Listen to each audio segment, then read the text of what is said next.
The detail that first strikes you on these is incredible. The research that has gone into this has very much paid off.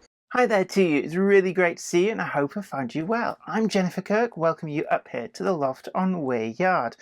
And today, well, I want to ask you, if I say Ellis Clark Trains, what does that invoke in your mind? I think a good lot of you would think, actually, a really great stall to go and visit if there are any of the shows that I go to. And certainly, one of the things I really love doing is having a good rummage through the second hand. It's like an amazing brand tub of bargains, and I know an awful lot of you as well really appreciate that too. But you will have also seen on those stands all of the O-gauge models that are for sale and some of the pre-productions on display as well. And that's because Ellis Clark Trains is very much a specialist in O-gauge. And I've been following one of their special projects with the greatest of interest. Now, they have commissioned models from manufacturers in the past that have been really well received. But the Presflo cement is something that's entirely Ellis Clark Trains' own work, and I've been really looking forward to this just to see what they come up with. They really have gained a reputation as being sticklers for the detail, and doing this project entirely in-house has allowed them to really pull out all the stops. Now, like a lot of manufacturers, the delivery on this has been delayed by COVID, and it's not their fault. But finally, that Presflo cement project has finally come to fruition, and I'd like to thank Ellis Clark Trains for very, very generously loaning me 3 of the Presflo cement wagons to take a really good close look at. And I'm really excited for this because if you ask me what my favourite types of wagons are, the Presflo cement is certainly up there in the top 3. And I'm not quite sure what it is about this mundane workaday wagon. I think it's just that it's really quite different, and aesthetically there's a lot going on. And that does mean that this is a model which, if not done right, could go very, very wrong. But Ellis Clark Trains have taken a lot of time and effort over this, and finally they have released these to the market in a huge number of different liveries and running numbers. So with these 3 examples that have very, very kindly been sent over by Ellis Clark Trains, let's take a good close look at just whether this Presflo cement is living up to the expectations that several years of hard development has set for it. Come with me in association with Trainomatic, makers of DCC decoders and accessories that are designed by enthusiasts for enthusiasts, and check them out at the link to one of their UK stockists, Tramfabrique, that carry the full range of the DCC decoders and accessories for you. Additional support to this video comes from TMC, the Model Centre. Check them out at the URL link in the description down below for a fully stocked and comprehensive website that covers products from a whole host of different manufacturers. So without further ado, let's take a good close look at these O-gauge Presflos that Ellis Clark Trains have finally brought through to the market.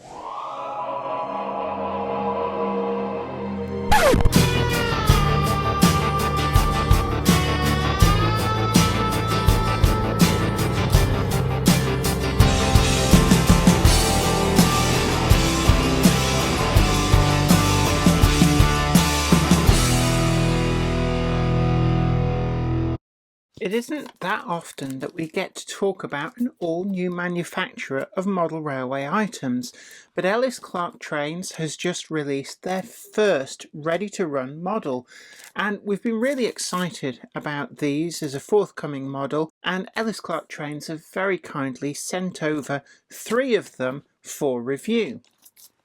Now, as you can see, I haven't opened this, and the reason I haven't opened this is because I was just so impressed about how they come gift wrapped.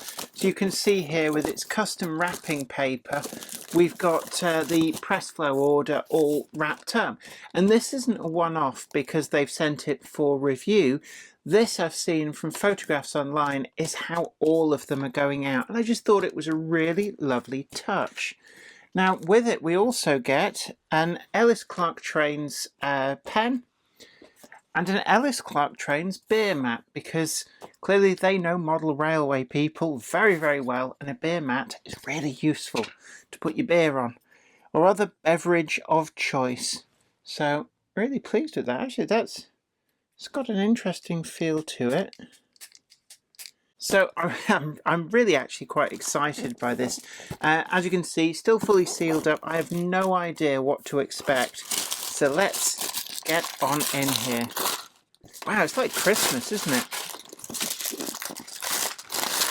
So we've got 3 of these all new Presflo wagons, and before I get into these boxes, I do want to show you this. It does come with the wagons, and it's just a word of warning about getting them out of the box.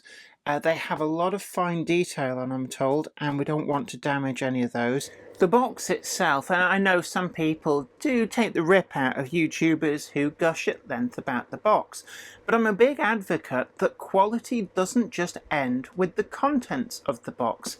This is a pretty durable cardboard box outer with a lovely finish. We have the line drawing of the Presflo wagon on the front with the Ellis Clark Trains logo at the top. Everything about this does ooze quality with its very distinctive packaging, and inside the foam insert really does work to protect the wagons from even the harshest of drops, and all in all goes together to give a real quality feel. And when you're buying something like this, I think that the whole package is important to make you feel that it is a quality product.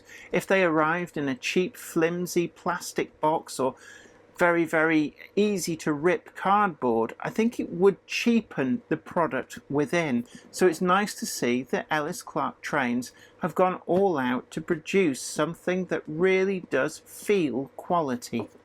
So there's 3 here, and these represent 3 different liveries. So I'm going to start with this one. We've got E3008A, and this is the Presflo cement wagon in the blue circle plain grey tops livery, and it's one of the iconic liveries of these Presflo wagons. Now, Presflo is basically pressurized flow, and it's to do with the discharge method, and powders can be treated almost like a liquid. If they're a fine enough powder, it is possible to move them around by aerating them under pressure, and they will actually flow like a liquid, and that's exactly how these were unloaded, and it really speeded up the efficiency of moving cement powder around. Cement powder still being really big business.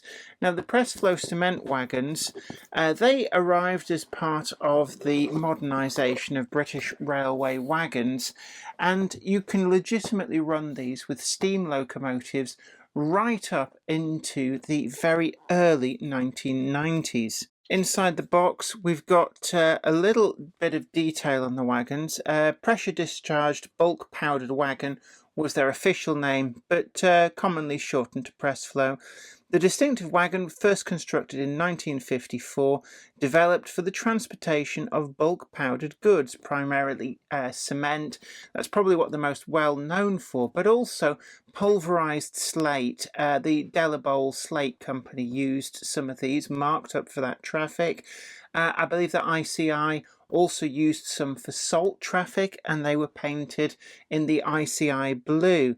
There were 2001 Presflos built to diagram 1/272, and then a further 236 being built for APCM. And what's actually interesting here is we've got a full list of the different versions, colours, companies that they were branded for, running numbers. Some of these are available unnumbered, so you can actually number them up for whatever you want, and I am told that these do come with the transfers that you need for a number of different identities, so actually they are very user friendly.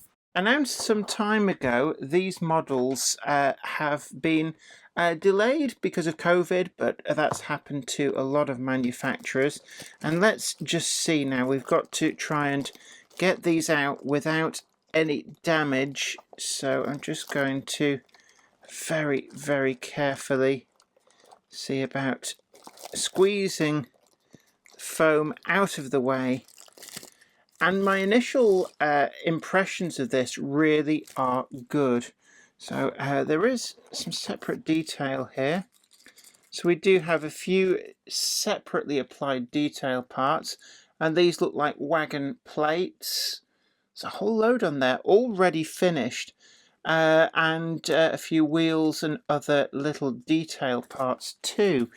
And I can see on the wagon it does come with the printed wagon plates already on, but you get an alternative set which you can just stick over the top of those very carefully to give the impression of an actual 3D wagon plate. They were, of course, cast separately and then bolted on, and you can replicate that with the supplied parts if you so choose.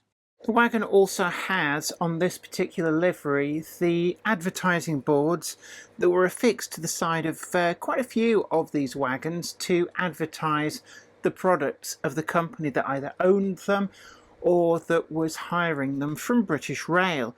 This particular wagon is marked up for the Cement Marketing Company, bulk loaded Blue Circle products, and we're still familiar with Blue Circle cement, still a very numerous brand that you can get in pretty much any DIY store. The detail that first strikes you on these is incredible, and what is very clear is that the research that has gone into this has very much paid off. There are a number of surviving examples, not least there is one in Shildon as part of the National Collection, but I'm also aware of at least one other that is languishing at Huntingbutt Tunnel on the Gloucestershire and Warwickshire Railway, and there may well be others as well. As you can see, we've got a huge wealth of separately applied detailing parts. I do particularly like the walkways and the roof hatches here, a lot of separately applied pieces, and you can see there as well on the end the ladder and the handrails. These feel like they're metal, painted appropriately in the white, and the ladder itself really is an exquisite work of art. You can see there with the round rungs riveted into these flat bar sides, they have captured the look of the prototype perfectly. The distinctive shape of the Presflo hopper body is really nicely realised there, with all the ribbing that added to the strength of this particular wagon. It's a very imposing beast, and certainly these could be seen running either as block trains or in ones or twos going out to some of the smaller facilities. And indeed I have seen a photograph of a tanker type lorry being loaded with the powder from a single one of these in a goods yard. So there is a lot of scope for different freight workings, and quite honestly there is no excuse to not have at least one of these in your fleet for the appropriate period. Even though we're not likely to see this much of the time when it's on the track, the underside is absolutely exquisite, with all of the pipework detail in place, and this bottom part of the hopper, and you can see here how the discharge mechanism would have worked, with air being piped in to agitate the powder, and then it being drawn from the lowest point on the wagon. The braking system on these, the vacuum cylinders we can see are up here, actually on the running board. And this is presumably because the real estate of the underside was at a premium, and with the shape of the hopper designed to allow gravity to help the powder to drop down to the point where it would be uploaded, we do have space underneath at the ends, and it is a remarkably sensible way of building these wagons. The actual livery application is crisp and clear. I see no problems whatsoever, no smudging, no bleed over between the different colours, and we've got these yellow gussets picked out appropriately, and the rest of the printing is exquisite too. Even though this is O gauge, it really does reward careful scrutiny, and the closer you get to it, the more that you can see the level of printing and just how sharp and crisp it is. The running number that this particular wagon carries is 8761, and that does of course match the ACPM works plate. And it is interesting that Presflos have always had a place in my heart. They're one of my favourite wagons, which is why I was so excited when Ellis Clark Trains announced that they were doing these in O gauge. And just to give you an idea here, there's a 00 version. And compared with this, really, it is quite clear that the amount of research that has gone into this O-gauge model has completely knocked it out of the park. But if you go way, way back, the very first instance that I'm aware of that one of these wagons was offered ready to run is, of course, Hornby 00. And these have been prized possessions since my childhood, so it is so beautiful to see such detailed models coming through from manufacturers like Ellis Clark Trains. As an initial wagon to bring to the market ready to run, the Presflo might be considered to be quite an ambitious model given the detail that is present on the prototype, but Ellis Clark Trains have captured this incredibly well. The wheels are free-running metal 3-disc, and there is a degree of compensation there. You can see that they are sprung loaded at both ends, and actually each of the 4 axle boxes is independently sprung. Buffer beam detail, we have the vacuum hoses present and correct, and the couplings are present, made of sturdy metal, and certainly fully functional with a sprung-loaded drawbar hook as per the prototypes. The buffers too, sprung-loaded, and there's enough spring in these that they will function as they are completely supposed to.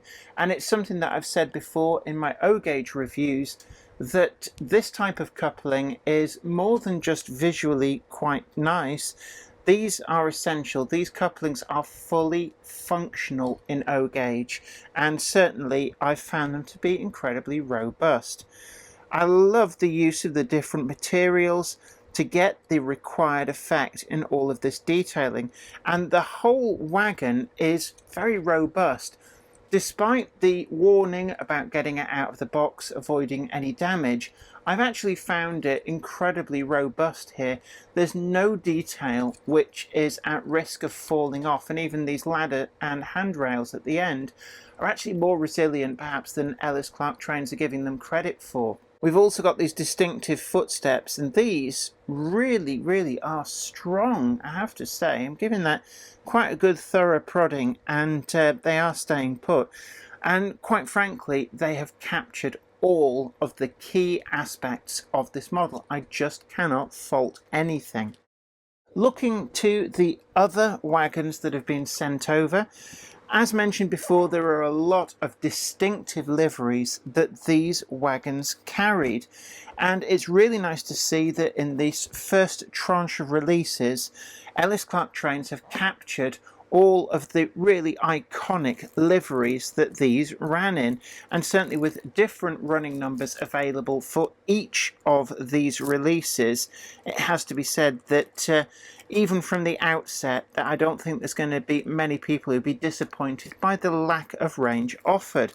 And certainly with the unnumbered examples complete with transfers to enable them to be numbered up to a number of different liveries, there are a lot of options here for modelers to build up prototypically quite big fleets. This particular livery is E3003C, and this is the Presflo cement wagon as PF19 in the blue circle yellow pre-tops, and this was one of the earlier liveries that the Presflo cement were turned out in, and certainly quite an iconic look, being pulled with both earlier diesel locomotives in BR green and steam locomotives too. Again, it just shows how versatile the Presflo was, transcending so many different forms of traction. The yellow is very distinctive, and certainly I always found this very eye-catching. But bright yellow such as this can be a really difficult livery to get to look right in model form. But here, again, Ellis Clark Trains have managed to get the yellow just right. You can see again we've got the marketing boards applied to the side of the wagon. We've got the same detail that we saw on this one as well, and certainly everything else is there that we should expect. This is an earlier livery, and you can see the different works plate: APCM, PF for Presflo, 12, and not entirely sure how that marries up to their later numbers. Certainly I know that number 8700 was also PF 100, so I'm not quite sure how they were numbered, but I suspect they were in a number sequence, so you can work out what identity this wagon would have become. One thing that I should say is that in reality these wagons very quickly got quite filthy. Cement powder is very fine, and it does tend to get everywhere, even with the best practices to prevent spillages. And these wagons did tend to get a little bit crusty. The wagons would then tend to, with a bit of rainwater, that would set, and you would end up with effectively concrete in all these ribs. And Ellis Clark trains do also offer weathered versions. If you order them, they do them weathered to order. And I've seen some photos of these shared online, and they are really well done. Now, cement weathering can be really difficult to achieve because you kind of need the texture as much as the colour, but they've done a really great job. Again, everything is where it should be, and this is another really fine wagon. Again, we've got that etched walkway along the roof. The pipework is all present and correct. We've got the metal railings, the ladder. Everything is exquisitely done. There's no bleed over between the colours, and the printing once again is really exceptional.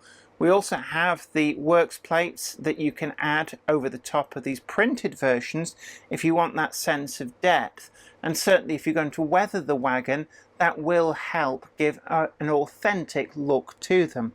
We've also got lamp iron brackets there. Being vacuum fitted, it does mean that theoretically they could have been at the end of the train in later years, and certainly when shunting these may well have been quite useful. It's a really impressive livery, and Ellis Clark trains have captured it incredibly well. Moving on to the third and final livery in this trio that's very kindly been sent over for review is E3006A. Presflo cement wagon, and this is the Blue Circle BR bauxite in the pre-tops livery. Although what's interesting is that the picture shows it with a tops code of CPV, and it'll be interesting to see, that might just be a printing error on the box. But just going to get this out, and these boxes are beautiful as well. Once again, we've got the paperwork in here with all the different liveries. There's plenty of Blue Circle, plain Presflo cement, and rugby cement, tunnel cement. This batch of Presflo seem to have majored on the cement variants. Again, it's very, very carefully make sure that we protect the detail as we lift this out. And on this one, it's actually a misprint on the box. This does have its tops code of CPV. Now, C stands for a covered merchandise wagon that's not a van. P for Presflo, and V means it's fitted with vacuum brakes only, no through air pipe. And I did do a video on how to decipher the tops codes on wagons, and certainly this is a really good example of the covered merchandise wagon varieties. For me, this is probably the most iconic livery. These are the ones that I remember trundling around in my childhood, absolutely encrusted in cement dust. And with this, we've got this much smaller Blue Circle bulk cement advertising board, almost as a target with the name across the middle. And I do like this because, as you can see, it reveals a lot more of this exquisite side detail on the wagon. The printing on this, there's a lot more going on, and one of the things that you notice as we move into the tops period, we have a lot more printing on the wagons, and without exception this has been captured incredibly well. I do like the brake detail on these, and the brake rigging does look to me at first glance to be correct. The V-hangers, really quite distinctive features on these, certainly because they couldn't have a transfer bar that ran across for the handbrakes. And the wheels too. We've also, one of the things I haven't talked about yet is I really do like the structure, not just of those sprung loaded axle boxes, but the absolute finesse with which these springs, the really chunky industrial looking axle box guides, but we've also got this kind of bracketing that hold the brake blocks straight and true, that wraps around the wheel, and actually you can see there it correctly goes all the way around the back with that characteristic curve in to the dished in faces at the rear of the wheels. And these really are the kind of fine details which really make this wagon something incredibly special. Again, the wealth of detail on this is surprisingly robust, and with all my handling there doesn't feel to be any real issue. There is a little bit of movement in that pipe, but that is perfectly acceptable with the way it's mounted. It goes down correctly behind the target and right down to the base of the wagon, and this appears to be the method with which the air could be introduced into the pressurized hopper and kind of blows the powder down. All in all, this is a superb release, and there isn't really anything much to fault. When running on my small O-gauge layout, they ran absolutely perfectly, negotiating the Pico Unifrog set track point work with the greatest of ease and really looking at home on the track.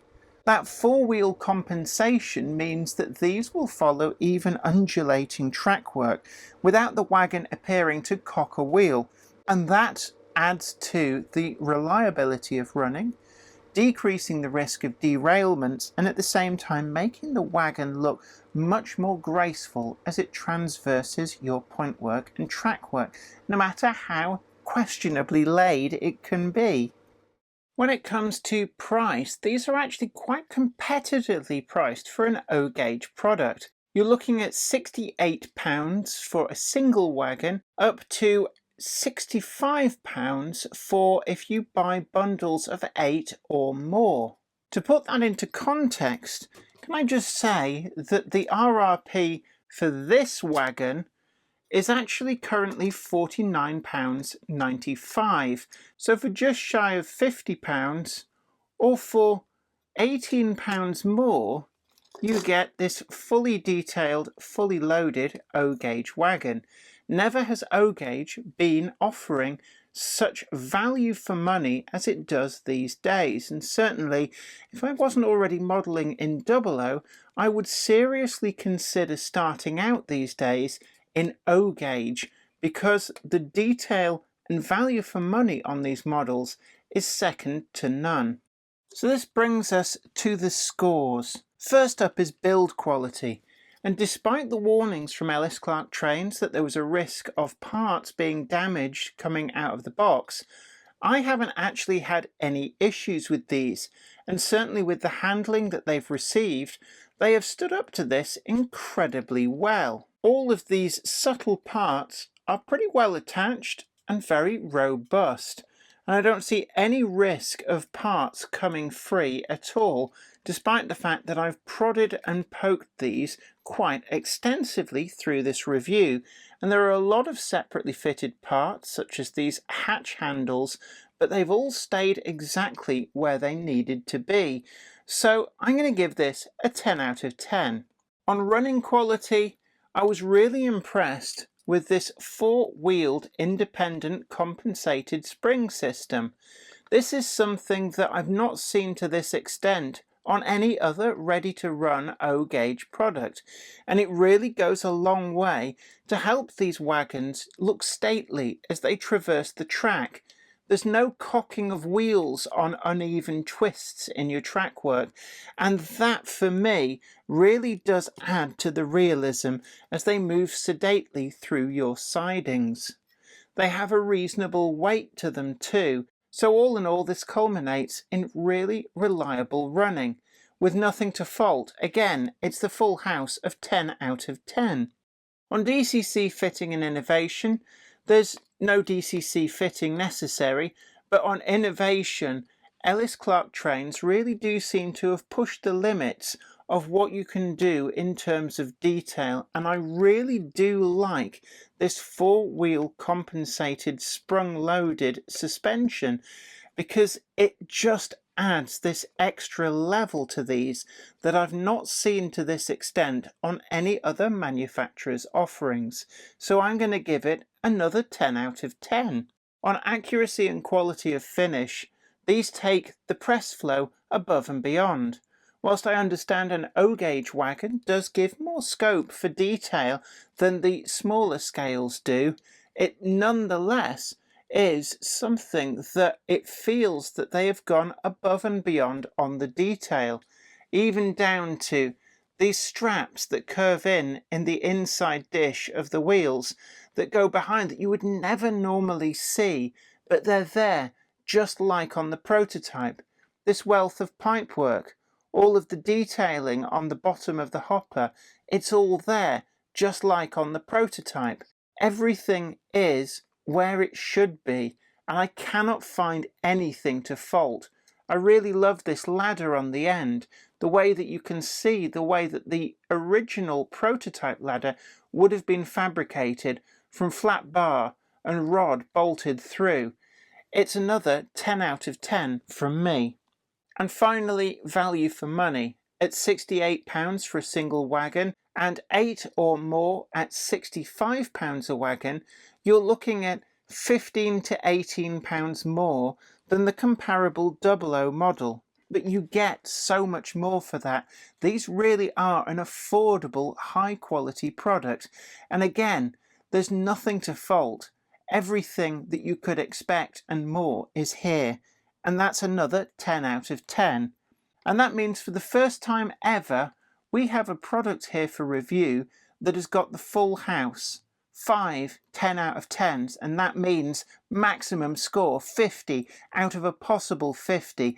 There really is nothing that I can fault with these, and everything, even down to the lovely way that they come gift wrapped with that paper wrapping with the custom Ellis Clark trains motif on.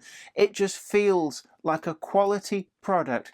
As a first offering from Ellis Clark trains, I am so impressed. And certainly I am looking forward to what their next release is going to be. The ready-to-run O-gauge market really is so much richer for these being on the market.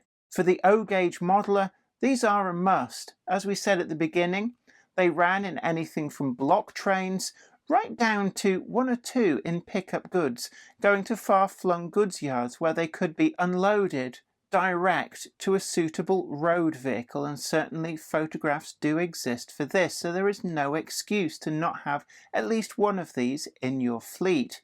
With liveries that take them from their inception in 1954 right through to the last gasps of the vacuum-braked CPV Presflo wagon, these really do offer a wide sphere of influence. Well, I'm very nearly speechless. As you saw in that, this is the first ever item that we've reviewed on this channel that has got the full house. And I know a lot of wagons and locomotives and such like have come very close. And maybe I've got a reputation as being quite generous on the scores. But realistically speaking, if there's nothing that I can fault, then why should I be taking any marks off? And I did agonize about whether I should be taking any marks off somewhere, but honestly, there was nothing that I could find where I could count against this model. So this is an amazing achievement by Ellis Trains, and if we did have a prize for Model of the Year, then I'm sure that this has to be certainly up there as joint first, because you can't get better than 50 out of 50. But do you agree with me on this? I'd really love to hear from you in the comments section down below. Let me know if these are wagons that have certainly been on your radar. Is this something, if you model in O gauge, have you got some of these? What do you think about them? And of course, I do read every single comment, even if I don't have the opportunity to reply to every single one. And also don't forget that we've got a link in the description box down below taking you to Ellis Trains to pick up these wagons if you really do like what you saw today. And certainly they are selling fast with some of the different types already sold out, so do get your skates on if you really thought that these amazing value for money models was something that you had to have. Don't forget to tickle that like button, share this video too, and also subscribe to the channel to be the first to know about new videos as and when they go up.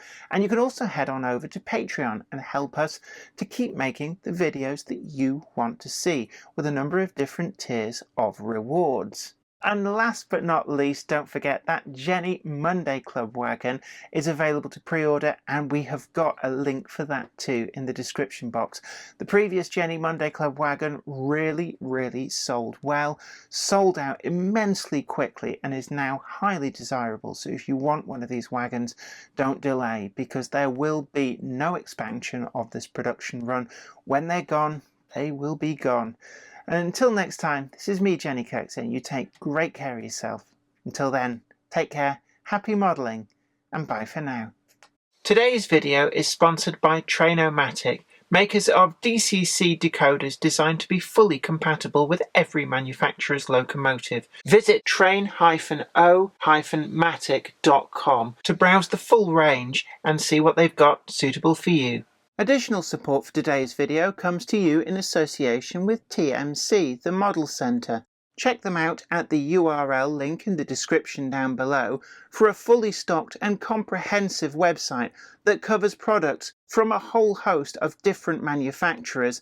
They're also home to the unique custom weathering service for that bespoke finish that cannot be rivalled, and indeed also that custom graffiti that gives your wagons that personal touch. You can also visit them in their North Yorkshire showroom for a fully stocked and friendly visit. I'd like to send out a huge thanks to everybody who supports me on Patreon, and an extra special huge thanks goes out to Anthony Kidson, Offshore Allen, Michael Lockie, Helen Sink, Gary Lewis, David Quinn, Sparky 107107, George Botterini, Chris Moss, Robert Steers, Sam Yates, Dale Williams, John N from NC, NYMRish, Jonathan Foster, Peter, Clifford Ison, Larry W. Grant, NI Railways 4000 class, Ian Coulson, Alan Dickerson, Eddie Popper, Karen Nichol, Medwin Williams, Crossways Point Junction, 3B Rail, and Jennifer Garrett. Thank you. Without you guys, I couldn't do this.